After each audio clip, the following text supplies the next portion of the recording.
Good morning. WordPress 6.3 is due to be released on August the 7th, 2023, and here in just over 240 seconds, it's what's coming.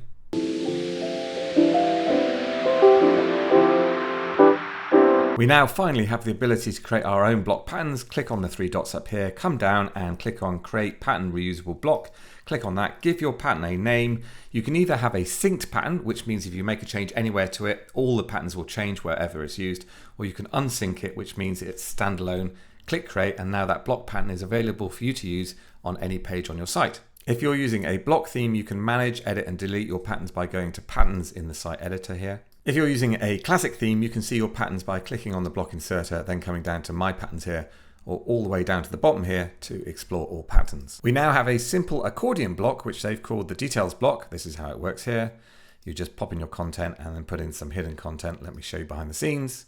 Here we go. Here's the list view. You can see we've got the details block, and you can put any blocks you like underneath that. So image blocks, cover blocks, video blocks, anything you like. There's some really nice improvements for margin and padding. Here we can see the new settings down here, a simple slider, and you can see the margin improving. So it's a really nice visual feedback, very simple. You can also put your own margin in here and also change your scales as you'd expect. For the academically minded amongst you, there is a brand new footnotes block. Just add the footnotes block wherever you like, probably at the bottom.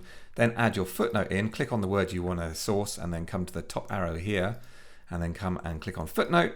Now it'll add your little footnote down here, write your attribution down here, whatever you want. Once you update it, that will now be linked dynamically from the footnote in your text here. You just click on that and it'll dynamically take you down to your footnote.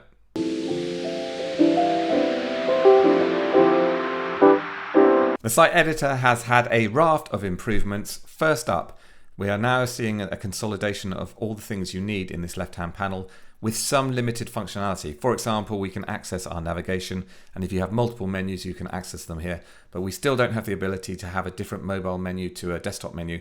But you can access your main navigation here if you've got multiple menus, and this is all drag and drop, so I can change the order and I can remove menu items, and I can make sub menus as well. You can also access our styles directly from here. Just click on styles and you'll see your style variations. However, I'd really love to see the actual styles here rather than style variations, because these are a kind of one-time use, but you can access your style book directly from here. Just click on that little eye icon there and it opens up the style book, which is fantastic because you can basically see all the blocks and change the styles over on the right of individual blocks. You will also see that we now have pages here, so you can access your pages directly. I've got mixed feelings about this because I think this might confuse some beginners, because you can actually edit your templates in here as well as your pages. And template parts have completely gone. They've now changed to be called patterns, and in here is where you'd see your header and your footer. It's going to confuse some people. One really nice improvement is the site editor is now context sensitive. That means if you're viewing a page and you click on edit site up here, rather than taking you back to the start of the site editor, it's actually going to take you directly to that template, in this case, the page template. We now have a brand new exciting command palette that lets you type commands and it'll take you to that place directly. Just click Command K and type your command, in this case open styles, and it will take you directly to that place. There's a whole bunch of these commands that you can actually type. This is cool. It's a nice to have, but it's cool.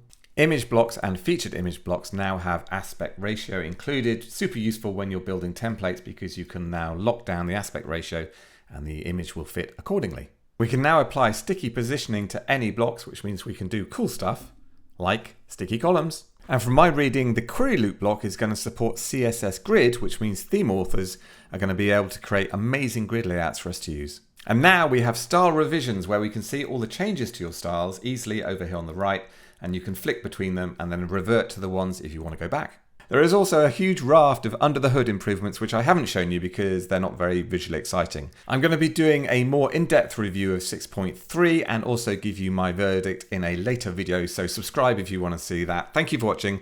I hope you found this useful. If you did, if you can hit the like button down below now, it would be amazing because it makes a huge difference in terms of how many people see this video, and also every time you do hit that like button, our cats get a little treat.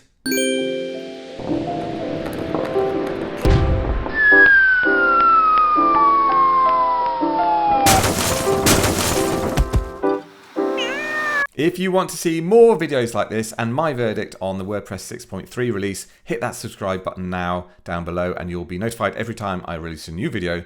Keep well, and I'll see you soon. Bye for now.